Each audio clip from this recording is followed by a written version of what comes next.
Hello and welcome to this Wednesday's edition of Movie News here at MBE. We would like to thank you for joining us once again here on our YouTube channel and, of course, our Twitch stream. Now, we've had a bit of bother this week with technical difficulties. Shambles there, Stephen. Yeah, Monday night, shambles. We had a one-way conversation with myself because your mic wasn't working, John. And last night, your whole studio fell apart by all accounts. It did, yes. The mic stopped working, apparently, not from what I seen. And then the camera fell over, and I thought it was broke. That was £1,000 Sony camera. It was on the ground. It wasn't working, but it's working now. Yeah. So all's well. I heard it was a scene like a Laurel and Hardy sketch, but it was. John, we're going to crack on anyway because we've actually got some topics that you were hoping to cover last night, and unfortunately, with a series of unfortunate events, you couldn't cover them. So we're headlining this with how Disney will approach Black Panther 2 without Chadwick Boseman, who sadly passed away last August. I can't believe it was last August, John. Yep. It feels like it was only yesterday we found out the sad and tragic news. Still can't believe a guy who's no longer with us. No. Such a force, such a presence, not just in Hollywood in terms of acting, but in social media, in life, in terms of empowering people, just a person. He's a sad loss. I watched Denzel speaking about him fairly recently and how he should have been the guy who was receiving the baton and moving on, but sadly not to be. But look, as Denzel says, he made the absolute most of the life he had, and he'll forever always be remembered. I can't speak. It's the headphones. Oh, I can't hear myself. The thing is, John, ever since his tragic passing, the speculation about Black Panther 2, sadly, it was getting talked about maybe 10 minutes after his passing. That's just the nature of people, I suppose. But it has been the burning question. Yeah, certain people reacting to his death on their YouTube channels and stuff like that. No, you don't do that. Cinema Blend, John, are coming in with this article anyway, and I'm just going to read a little bit of it. Could be a disaster, Stephen. No, it's fine. Yeah. Fan-dabby-dozy. That's great, yep. Great graphic there. And Black Panther was a massive success when it hit theatres, catapulting Chadwick Boseman into superstardom and making him a real-life hero for countless young people. Director Ryan Coogler will return for the previously announced sequel, although Boseman's death to colon cancer back in August resulted in a ton of questions about the franchise's future. Kevin Feige recently spoke about the Black Panther 2, saying, "So much of the comics and the first movie is the world of Wakanda. Wakanda is a place to further explore with characters and different subcultures. This was always and initially the primary focus of the next story. We're not going to have a CG Chadwick and we're not going to recast T'Challa. Ryan Coogler is working very hard now on the script with all the respect and love and genius that he has, which gives us great solace.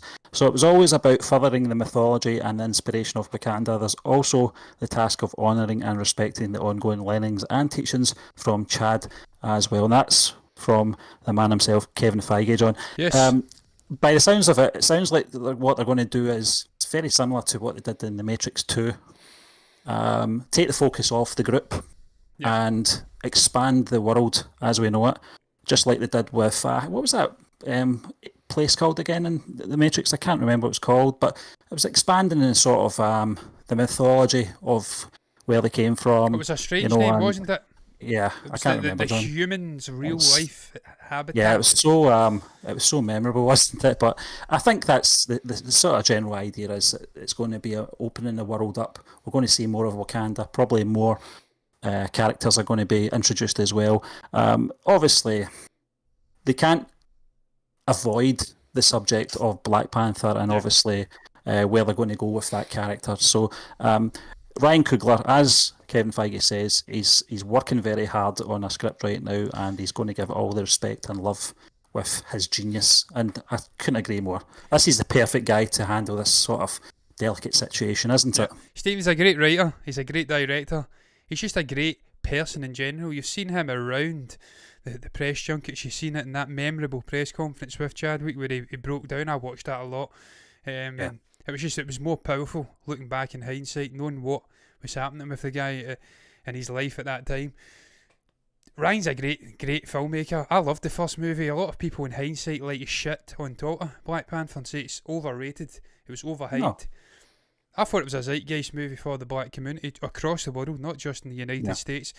And what it done for empowering a generation of up-and-coming people from a minority community, they seen themselves on the screen and realised it was attainable. And just in terms of a movie as well, I really enjoyed it. There was some moments, some dicey moments. The CG was a little bit dodgy at the end. But, of course, Michael B. Jordan's Eric Killmonger. Stephen, I put him on the thumbnail because even though he did die, assumingly he died at the end of that Black Panther movie, you never see it on the screen. And there is, even if he is dead in the world, there is there's a precedent, if you like, in the comics for bringing this guy back. There's a certain ritual that can take place in Wakanda. There's some altar of resurrection. They can bring back Eric Killmonger. And of course, they're talking about where does Black Panther go after, obviously, Chadwick Boseman's sad passing. A lot of people have wanted Letitia Wright's Shuri character to come in and take over the mantle of Black Panther. That's certainly an option. Letitia Wright is a great up-and-coming actor. She's very charismatic. The character's interesting. It could fill the void of Tony Stark, of course, him not being there. Genius character. Yeah. It's possible. I think it's M'Baku, who is played by, and the name is completely eluding me at the moment. Absolutely shocking. He's another option, the sort of mountain king in Wakanda. He could come in. But the other option, Stephen, and the one I personally want to see, and I know, but we shouldn't really be getting bogged down because Kevin Feige says, even in the quote himself, as you did rightly read out, it's not so much about passing the baton on to a new guy, it's more about exploring the mythology, the history, the richness of Wakanda, and Ryan will get it right. He knows how to make it delicate to get the fan service. I want to see Killmonger though. Yeah, I think as well with the Black Panther character as well, because it's more of a position than an identity. You know, it's something that you have to earn. It's a unique situation in the MCU as well. So there is ways of handling that a lot better than, dare I say it, if, like Iron Man's Iron Man, Tony Stark, and you always relate Robert Downey Jr. And touch wood, if anything ever happened to Robert Downey Jr., it would be a very hard task. It'd be impossible. To replace you. But in this instance, yes, Chadwick Boseman can't be replaced, but the Black Panther mantle position, if you like, can live on. And that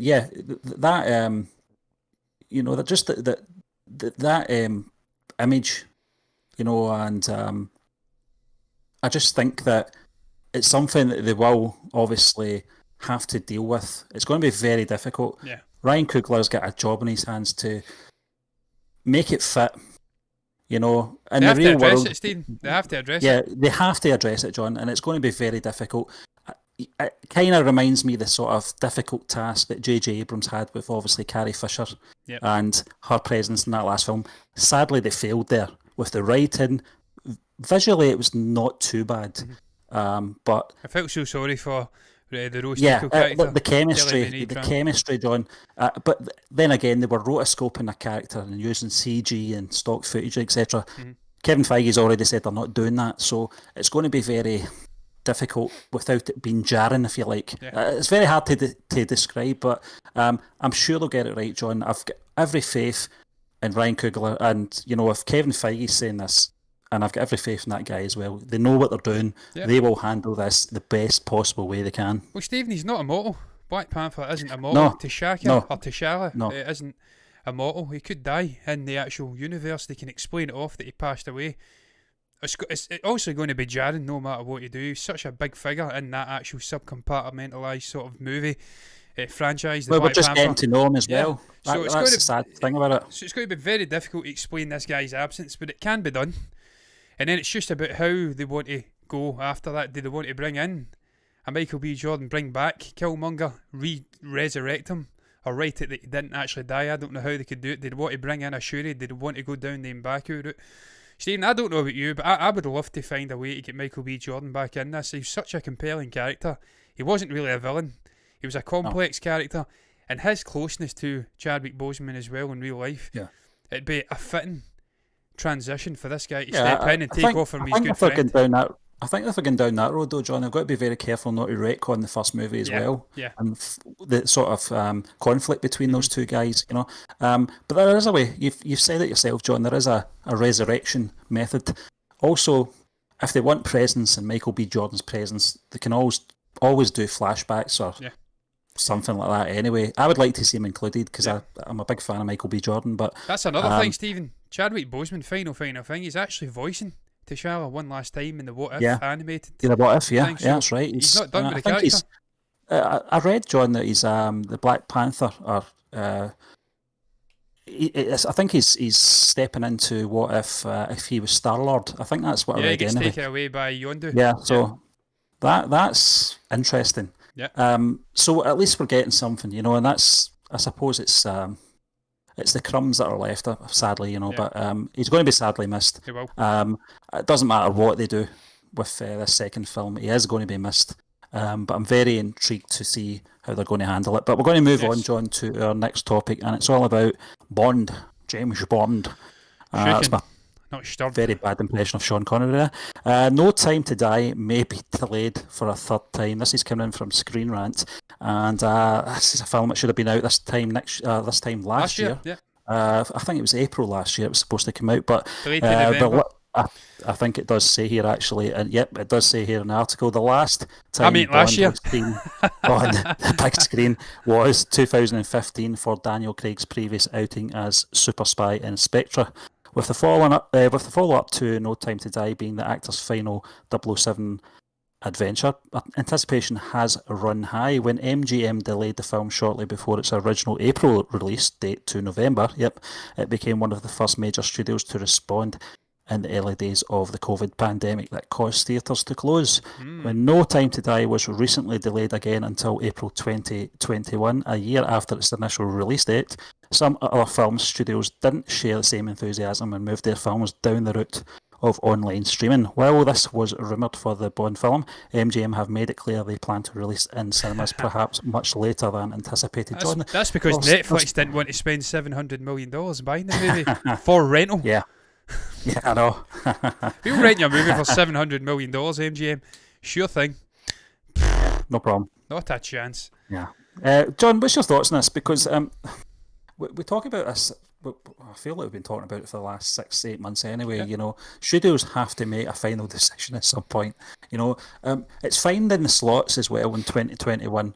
We're talking about, we're still waiting for Top Gun Maverick to come out as well. Another big film. We're into June territory here, Stephen. This is going to begin up against June if this continues. It's crazy, but good luck. What else can they do other than put it on a streaming platform? I think probably because, John, they have hit reservations about that because of likes of Wonder Woman 1984. I'm not saying that being in the theatres would have made it a better film or anything like that, but for revenue, I think it would have. Yeah. But that must be on their mind as well, But at some point, they do have to make that decision, don't they? They do, Stephen. Look, I think it's the correct decision to delay it because primary demographics that watch this, it's going to be Britain and America and lots of Europe. Most of Europe and pretty much the entirety of Britain, as far as I'm aware, haven't got access to theatres. They can't go and see the movie. We're in the middle of January. The demographics for this franchise as well is important as an ageing audience. It is, and obviously they're not going to be inclined to go to the theatres until they've been vaccinated. No. And it's still 3 months away, or 2 months away, but 3 months, I was right the first time. But that's not enough of a gap in terms of vaccinations to change the way we are just now. I can't see us being free of restriction and being able to go to a theatre in droves to make this movie a success. It's a high budget movie. It's been delayed 3 times. That is eating into the budget and making it bigger and bigger and bigger. They need to accrue more money to make this movie a profit now. So I think it's the right decision delaying it before anyone gets their hopes up on that April date. And no one should be surprised that they're starting to delay these movies at the start of this year again. Nothing's changed from the end of last year. Nothing. No. We're still in a pandemic. It's still the same situation. Worse, John. It has. It's got worse here. There's 1,500 people died, I think, today in the UK alone, which is insanity. So it's the correct decision. The only thing I would say is that the longer they push this movie back, it's putting back the choice for the new Bond, because they have come out, Barbara Broccoli I think it is, and the other people at MGM, and says they will not make a decision on the next James Bond until this movie's done and out of the way. So the longer you keep delaying this movie, the longer delaying the decision to also bring in a new James Bond. So that's the only negative That's side. And then, yeah. of course, you've got MGM potentially being bought over. Could be an Amazon or something. That may change the strategy for this movie. If they get bought over in the next couple of months, could see this movie getting expedited, the release, and it may appear on one of their streaming services. So you never know. Depends. John, Bond as a franchise has got previous, so I think in between the Timothy Dalton and Pierce Brosnan sort of changeover, I think it was a 6-year gap or something like that between. I think it was GoldenEye was the one that came out for Pierce Brosnan. I can't remember, 11 Daylights or something like that. It was a 6-year gap or something, like 5 or 6 year gap, and that was all to do with studio. I think there was a lot of rights, in court cases and stuff like that was happening at the time. So they're no strangers to this kind of delay anyway, MGM. So I'm sure they'll make the right decision. I would probably put my mortgage on this film. It is not going to go to streaming services. It will be in the theatres at some point. Early summer, midsummer, round about then, So Midsummer, a movie I've still not seen, Stephen. And Midsummer. Ari Aster, I have to watch that. Yeah. Apparently a very good movie, so I'll need to watch that. You've brought that back up. Nothing to do with James Bond, but hey ho. No, but we'll just have to wait and see, John. It's one of those ones where just have to wait and see what their decision is, but I'm sure they'll make the correct one. I think Bond is more suited to the cinema experience anyway, certainly from the trailers we've watched. Very bombastic. So hopefully they make the right decision. But we'll move on, John, to our next topic coming in from MovieWeb. Oh, I sounded like Alex Ferguson there. MovieWeb. Steve, I was watching that video from '98 when he's giving the team talk. They're about to play Liverpool, and he calls Paul Ince. Big time Charlie. Yeah, I watched that as well. Big effing big time Charlie. Don't worry about him. Don't let him bully you. Loved that, man. Loved it. That's when I like Man United. That's when they were a proper team. Not some rich boys plaything. Prawn Sandwich Brigade. But John, is the Uncharted movie trailer dropping this week? Tom Holland shares a mysterious tease. Now, before I even read this, I knew what it was about because we follow Tom Holland on Twitter. Yes. So when I saw that, there was 2 things that came up. Well, there's actually 3 things. That film Cherry as well, which is about to be released as well. He's put a lot of weight on, I've noticed as well in the film. That as well as Uncharted, Spider-Man 3. So it got the rumour mill going anyway at the start of the week when he did drop this with his tweet 14/01/21. Now that's British way of doing the calendar, the correct way we call it. That was a bigger debate on Twitter as well, that he'd done it wrong. People were confused. That despite he's having that sort of Charlie Hunnam bastardised accent, but it's mostly American, that he's not lost touch with the proper way of doing things. No, that's it. Someone actually said in one of the replies that he put it round the wrong way, and when he was corrected, someone said, but who says 14 January? We do. Yeah. 14th of January. We say 14th of January. I understand, the USA January 14th, which it's acceptable, but it's wrong. It's another one of those unnecessary tweaks from America to the English language and the way of doing things. And despite comments we get about not understanding as we are speaking the Queen's English, I don't particularly like the Queen, but it is the Queen's English and we're speaking it the correct way. And then, incidentally, a history lesson before I let you back in, Stephen. Scotch dialect's actually a form of Germanic Old English, so we're speaking the best form, the original pure form of English. The uppermost, so, exactly, John. Get it around you. So movieweb.com are saying, are we getting the Uncharted movie trailer this week? We may indeed be getting one of their first major movie trailers of the year very soon. If we read between the lines of a new tweet from actor Tom Holland, the star has teased that something is coming on January 14th. Something wicked. And looking at his upcoming slate, it makes most sense for this to be related to his turn as Nathan Drake in the long-awaited video game adaptation. Tom Holland took to Twitter to share his mysterious tease, which consists of a date, 14/01/21, and a smirking face emoji. It's easy to read this as something big is coming on Thursday, that's tomorrow.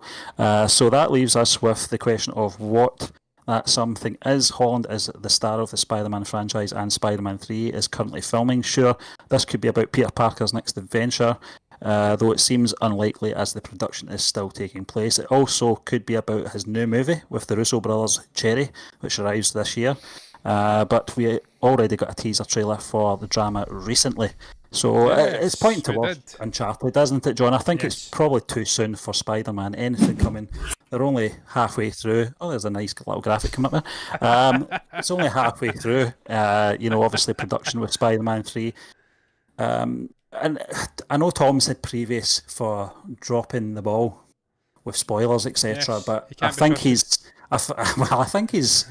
I hope he's learnt his lesson here, and he's not given too much away. But I think it is about Uncharted, which is a film, John, we're both looking forward to anyway, isn't it?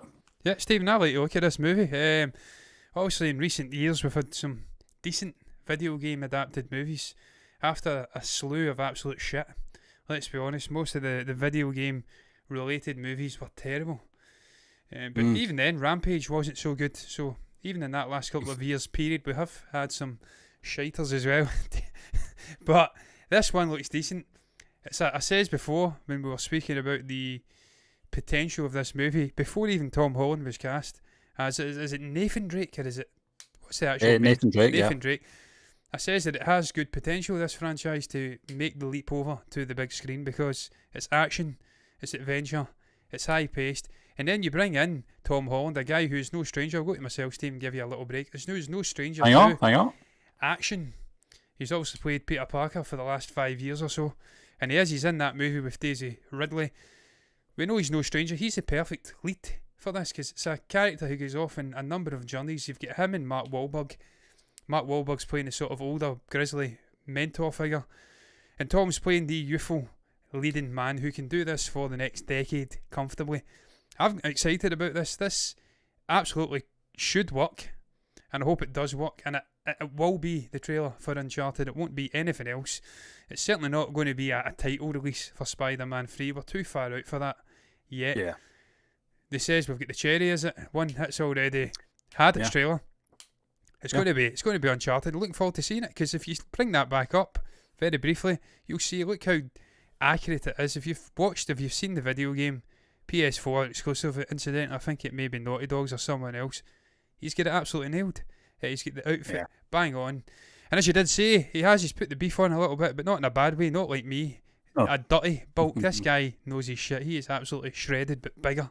So looking forward to this, man. Looking forward to seeing how Mark Wahlberg's going to do as a sort of older guy. Looking forward to seeing how he's going to do. Hopefully it's another success after Sonic the Hedgehog and a number of other video game adapted releases, and can't wait to see the trailer. Yeah, fingers crossed, Sean. Can't We're going to move on WandaVision the day after as well, because it's coming out the 15th. Jesus Christ. Yeah. It's close, John. Friday.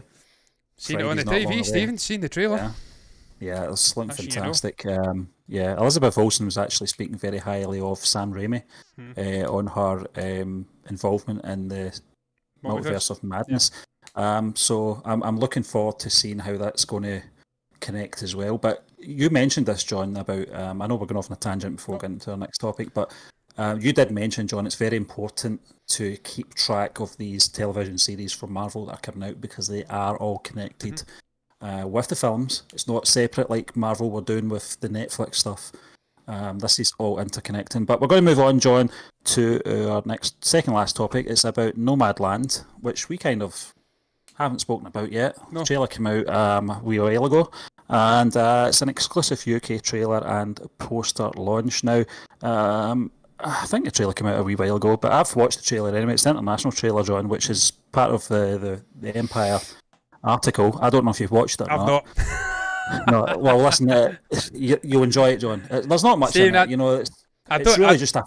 I don't need to watch the trailer. I've heard about this movie. It's apparently amazing. It's Frances McDormand. I know it'll be good. I know she's a double Oscar-winning actor. So. 2021 is set to be an incredible year for Chloe Zhao, the acclaimed filmmaker behind 2017's The Rider. She's back with a double whammy of films expected to hit our screens this year that couldn't be further apart in scope and subject, but that display the incredible and versatile talent of a must-watch director.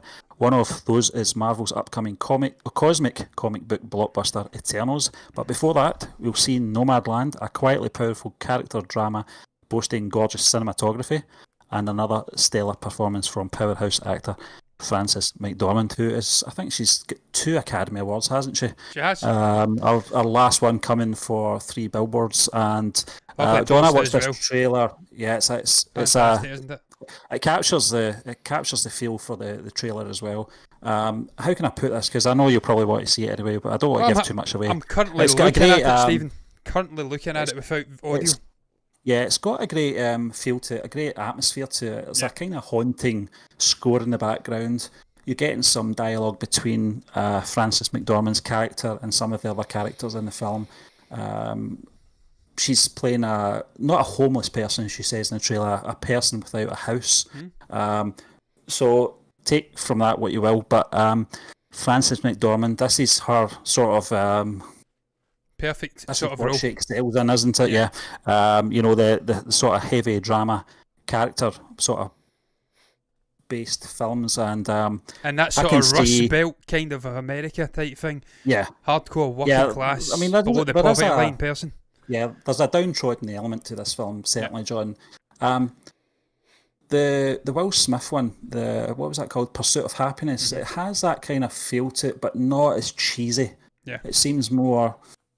the tonally it's more sort of downbeat. Yeah.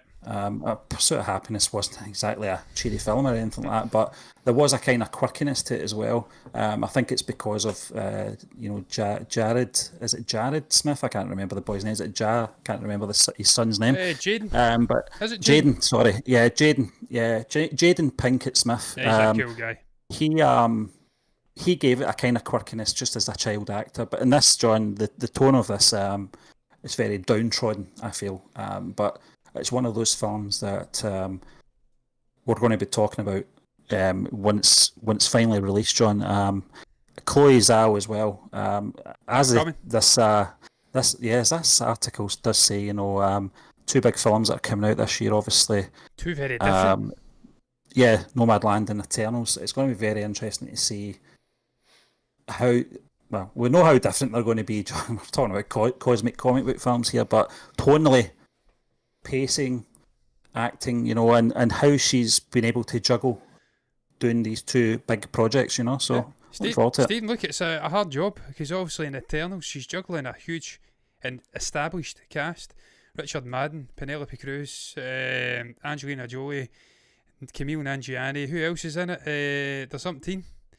Yeah. Big names in that movie, and obviously Kit Harington, so that'll test her in another way, and handling a big blockbuster movie, a cog in the Disney MCU Marvel machine, that'll test her in that sort of degree, and then this will test her in an artistic way, getting a performance out of a Frances McDormand, utilising a script like this, and as I say here, it's already won awards. It's won the golden, I'm trying to read it, Lion Best Film Award at the Venice Film Festival, so this is already picking up awards. Yeah. And as you did say, I looked at the trailer briefly. I didn't hear the visuals, so I can't speak on the score. But visually, technically, Frances McDormand in that role, it just looks the perfect match. We've seen it with 2 or 3 billboards outside Ebbing, Missouri. Her and Sam Rockwell. Who else was in that movie? Woody Harrelson was in that, wasn't he? He played the chief something.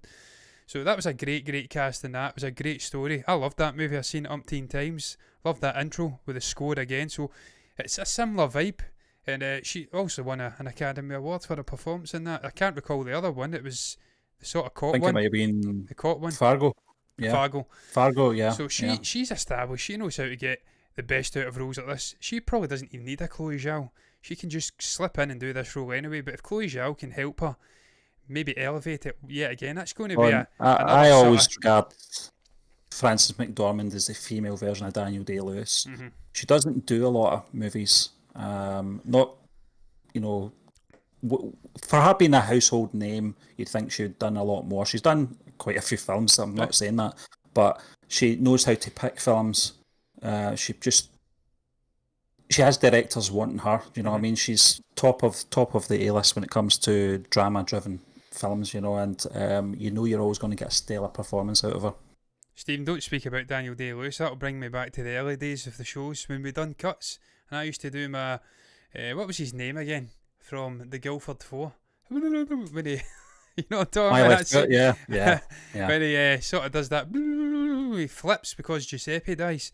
The great Pete Postlethwaite, I think it was, that played him. So that brings back bad memories. I don't really want to be thinking about that. But Daniel Day-Lewis, man, that's another story. Jesus Christ, what an actor that guy was. Still blows my mind. That's past tense that he's actually retired. But I'm looking forward to this movie. It's getting good write-ups, if that's even the correct phrase. People seem to be gushing about it. And I can't wait to see it, man. I don't actually know who else is in the movie alongside Francis. I hope there's a sort of When I looked at the type cast, figure. I looked at the cast. There's, I wouldn't say there's any big household names in there. Some familiar faces, but there's no one sort of on par with Frances McDormand in the film. It looks like it's her story anyway, Steve. It's going to be firmly focused on her, so perhaps not necessary.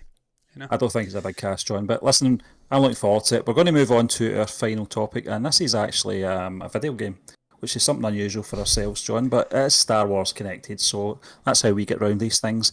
And it's all about a new Star Wars game. It's coming from Lucasfilm Games. This is the new division at Lucasfilm. Lucasfilm news, Games. isn't it?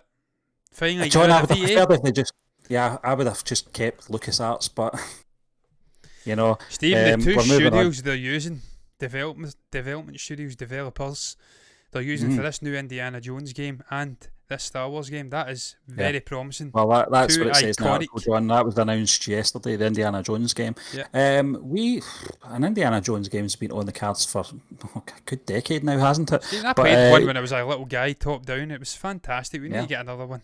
Yeah, well, this is all about Star Wars, the open world game coming from Ubisoft or Ubisoft. I don't know how you say it, John. But we actually got the tweet from Lucasfilm Games, which is on the graphic just now, which we can't play. But it's really just introducing the new sort of brand, you know, at Lucasfilm. So it's Lucasfilm Games. That'll take a bit of getting used to. But yeah, right, John. I think I always thought that EA and Lucasfilm were a match made in heaven. It wasn't to be. They weren't getting the best out of Star Wars as far as I was concerned with their games, but the new Star Wars game is described as a story-driven open-world game, and it has been developed by Massive Entertainment, the team behind The Division, its sequel, and Far Cry 3. That's an enticing prospect, not only looking to offer a different type of Star Wars game than the multiplayer-focused Battlefront titles, the Dark Souls-esque approach to adventure gaming, and Jedi. I remember the game that broke you, Stephen. John, it was a fix. It was a capture the flag or something, or capture the point, and we were miles ahead, and then they ended up beating us. And I mind it broke you. You never played it again. No, I threw my controller away. I actually threw the disc out the window. I think I skited it into there. I was like calling it every name, but I can't say it on our show, but. There was a few F's and B's in there, but Like Phoebe. So yeah. Pick up the sack.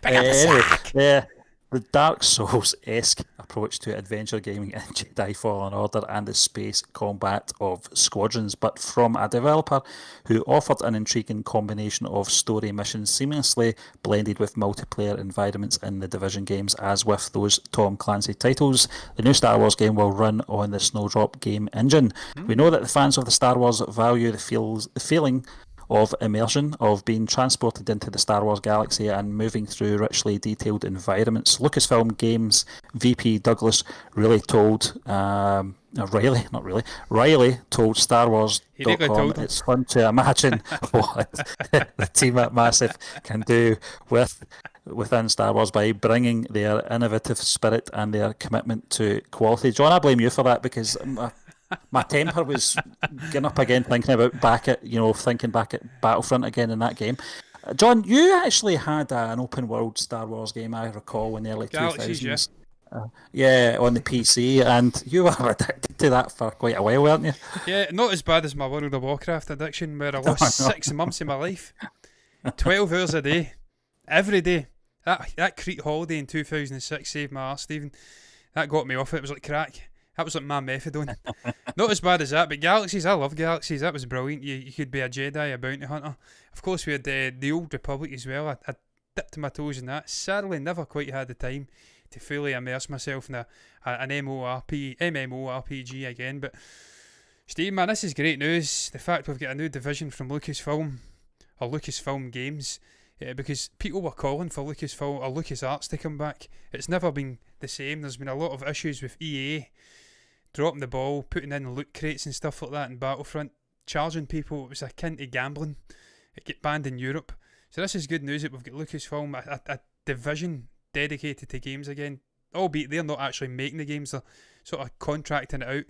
But you can't get better than Bethesda, I can't even say the name.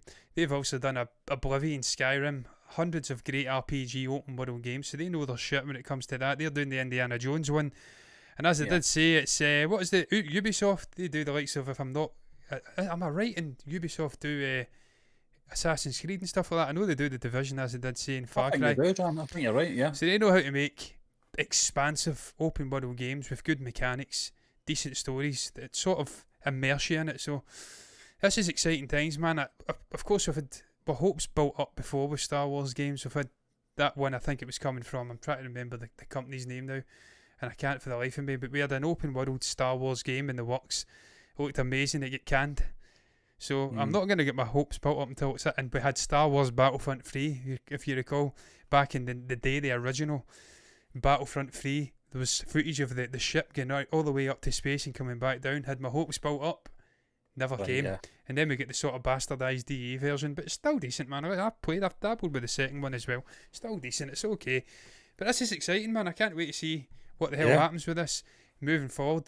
We're going to get, we obviously had Rogue Squadron, and we're dabbling in all of the classic sort of games I grew up with Star Wars. So hopefully the future's bright, man. We keep getting more and more and more, because life's just better with a Star Wars game, man. Fallen Order and everything like that. It's been decent. So it's not like the 2000s, though.